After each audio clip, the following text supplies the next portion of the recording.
Enough about the markets, and let's talk about your trading style, because one thing I'm real clear on in my own trading is that after working with, gosh, I don't know, maybe 5, 6, 7,000 people over the years, that it's real difficult to take my particular trading style and just put it right into you.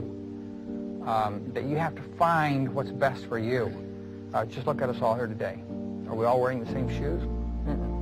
Same shirts? Nobody's got on the same shirt. Same tie? Ladies have on different clothes. We all have a different personality to ourselves. And unfortunately, commodity traders will come into this business and say, I'm going to be like Ken Roberts, like Larry Williams, like Jake Bernstein, like whoever, like Richard Dennis. And they find they can't. They just can't do it. And it's because they haven't looked at who they are, what their trading style should be, to create a trading style that fits them. And that's so important. A lot of people say, oh, Larry, don't bore me with that. But I'm telling you, it's probably as important as money management to know what your trading style should be.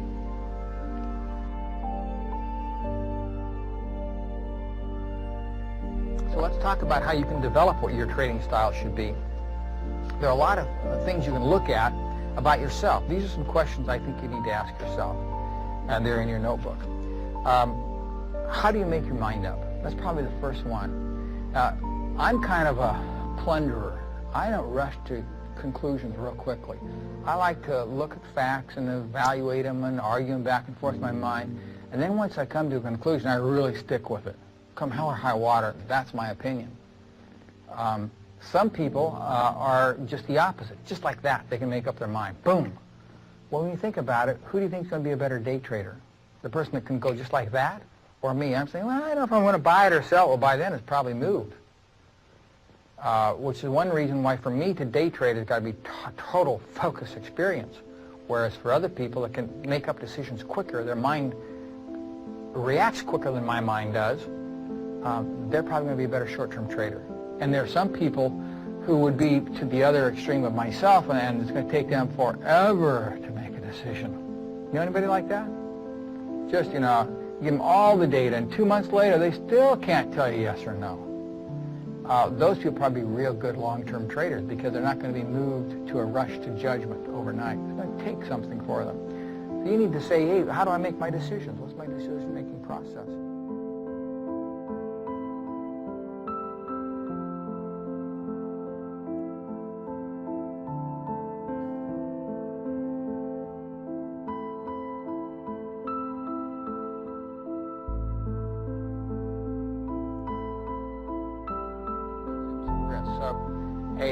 A long-term trader probably will have a larger stop where he's going to admit defeat will be further away from him than a short-term trader.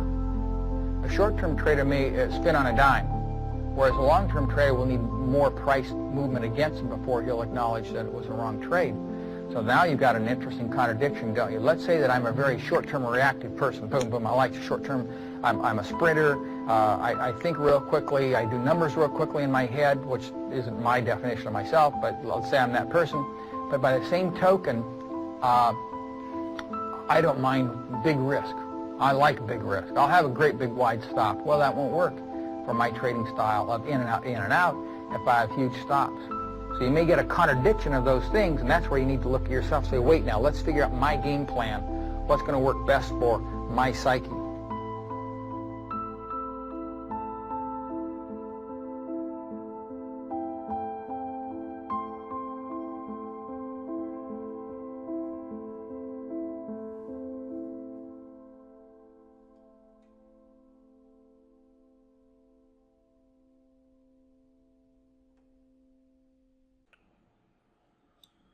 Hello guys, and welcome back to another video.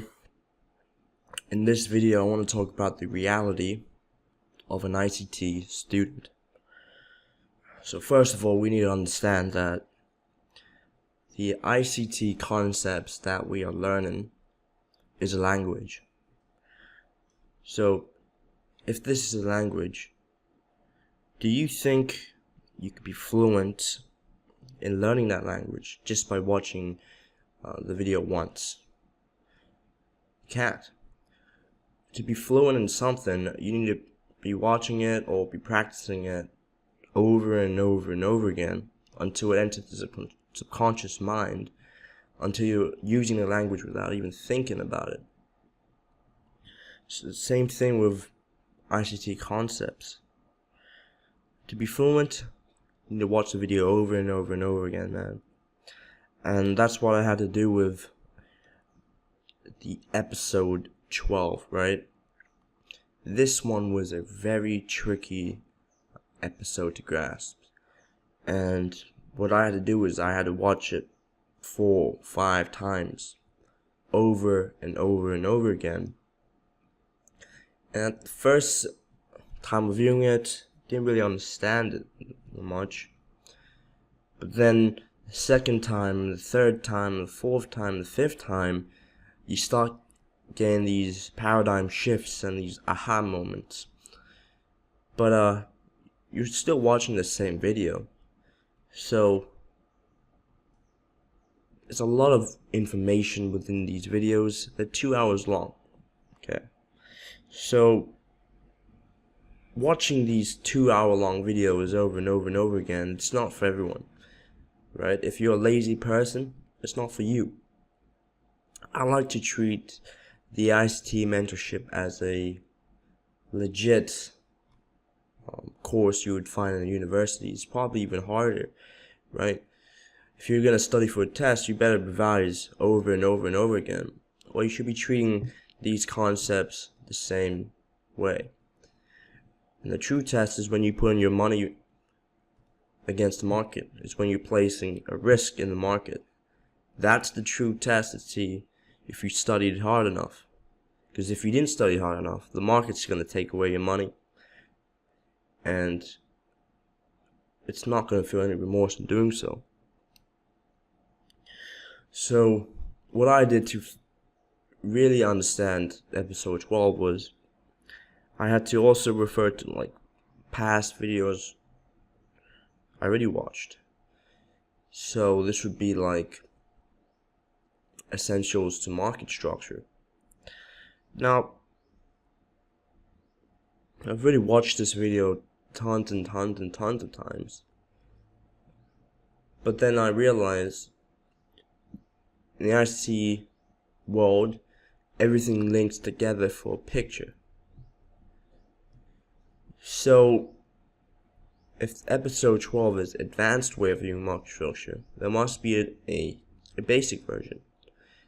And that's how I summarized the basics first.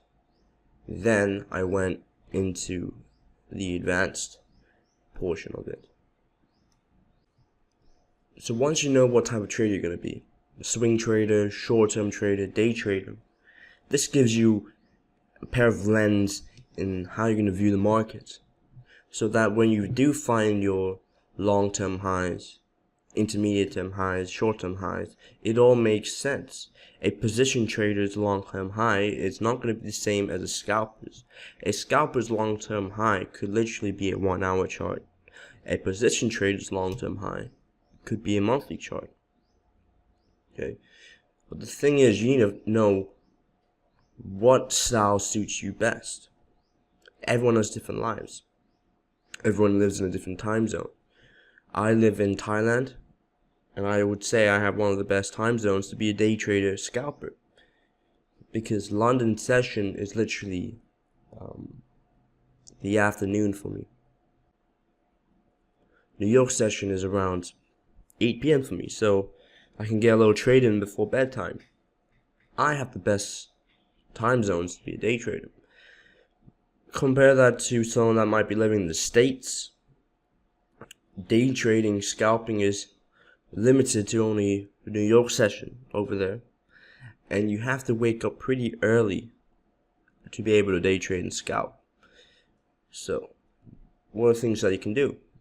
Well, you can trade the indices where there's a PM trend. So if you can't wake up in the AM, then you can trade the PM. Or you can just stick to becoming a short-term trader and trading the weekly range. Setting in limits instead of limit orders instead of market orders.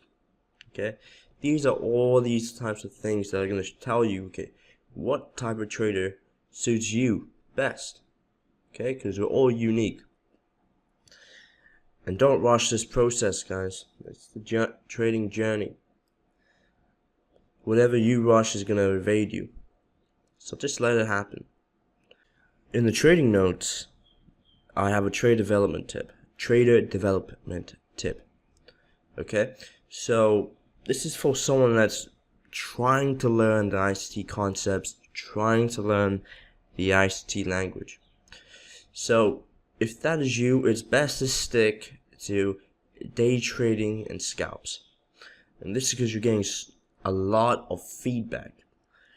The market is going to be the best teacher for you, because the market's going to give you honest feedback. It's not going to lie to you. It's going to be brutally honest to you. So if you're on the 5-minute chart and you're getting that feedback instantly, compare that to someone who's waiting for feedback on a daily chart. It's going to take a lot longer, because the daily chart takes 24 hours to print. 5-minute takes 5 minutes to print. Simple, right? So if you want feedback every 5 minutes instead of every 24 hours, it's best to develop your price action reading skills on a lower time frame. So let's give you guys some more reality on becoming an ICT student, right?